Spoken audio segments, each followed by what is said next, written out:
Outside Buckingham Palace last night, among them the family of Harry Dunn, the teenager who was killed in a crash in Northamptonshire in August. Anne Secoulis is accused of driving on the wrong side of the road when the teenager was hit, but the American claimed diplomatic immunity and left the country. Well, we said we keep on the story, and we are. Harry's parents want her to face justice here in the UK and have called on Boris Johnson to press the family's case on the US president during his visit to London.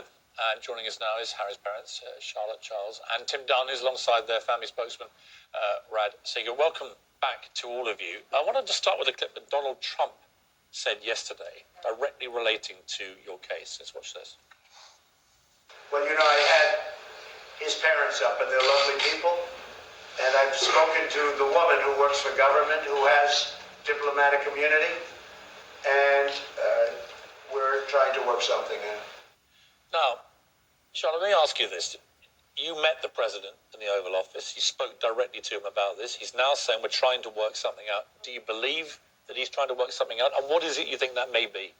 He said that to us in the middle of October when we were over there. We haven't had anything from him since. So the fact that he's saying the same again, you know, all these weeks on, I don't believe it. I just don't have much hope there that he's doing anything. I think he's probably just said that to get the subject. We had Dominic Rabb on the show yesterday, the Foreign Secretary.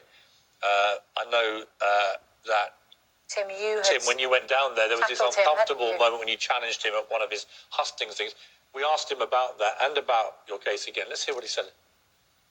I did want to reach out to the family, make sure and reiterate that I'll talk to them anytime they want, and they've got my contact details. What I can do, and I've faithfully done throughout, as to the best of my ability and the Foreign Office's ability, is clear the obstacles so that the police can pursue this investigation. And we'll continue to do that. My heart goes out to that family.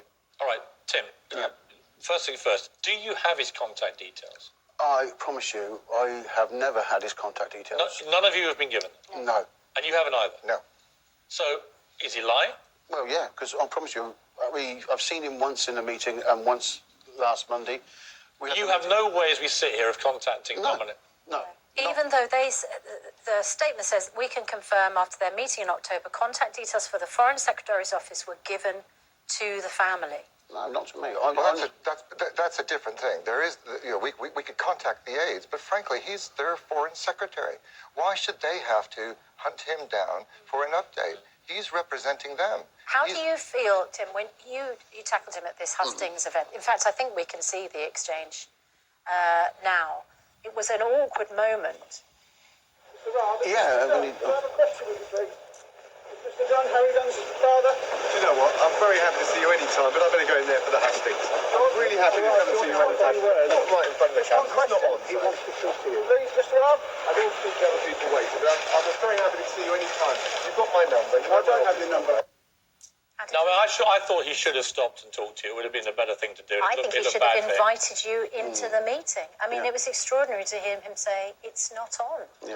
Where are we now, Charlotte, with this? There have been reports that you guys are taking legal action against the Foreign Office. Is that correct? Yes. And what is that legal action? To get the truth. We need the truth. And how do you hope to get that? Via the courts. You know, our lawyers have put in asking for timescales and everything, every email exchange, every message exchange, every phone call.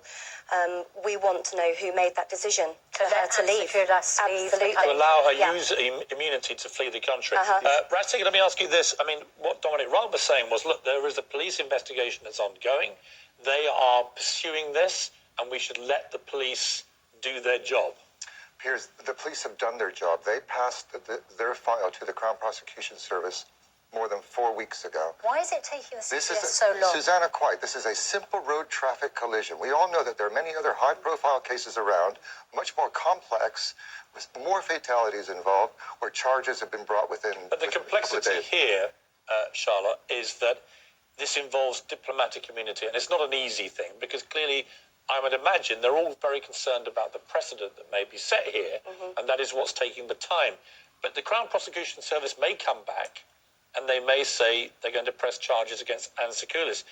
In that eventuality, do you think you'll get justice? I think it will be the start of it. and we can't move on at all until we get that charge in place. We're not asking for the prosecution. We're not asking them to put the charge in place and then try and bring her back to the country. You're asking for the person We're that killed your asking son for the to start. actually be made accountable. Absolutely. And we That's share it. your fury that this has not That's happened. what we need. Yeah. Yesterday, Tim, Mr. Johnson told reporters on Anne Secoulis, as you may know, I have intervened with the President already on a couple of occasions, and we are hopeful that progress can be made. But I wouldn't want to go further than that. It's by no means a certainty. Rather like President Trump saying perhaps something can be worked out. Mm-hmm. Do you feel you're being given offers of something concrete or being fobbed off? Fobbed off, I'm afraid.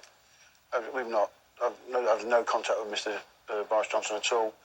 I just think they're just giving mundane answers just to say that, yeah, they're looking at it, but we truly don't believe they're not. I think they want you guys to go quietly. And what I admire most about you is your resolute refusal to go quietly. In difficult their mental health here is at stake. These people are very fragile at the moment. They're heroes for just being here this morning. So if anybody in authority thinks that they're going to go away, they won't. But don't underestimate the impact that this is having on them and their And Charlotte, for you as a mum, and obviously for Tim as well, but you lost your beautiful son in the flush of his late teens with his whole life ahead of him. Never mind the burning injustice of what is going on in your battle.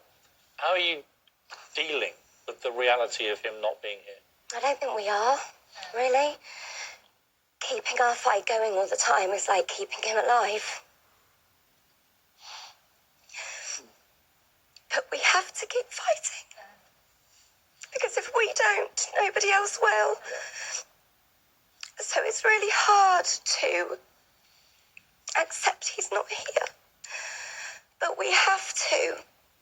And the fire in our bellies is not going to go away. We cannot allow this to happen. We cannot have people come over here and take such precious lives away and have that get out of jail free card. It's completely wrong. We are getting angrier by the day. It's not right. Never has been right. Never will be right. And we are completely wrecked. We are completely broken, like we have been since the 27th of August when she took his life away.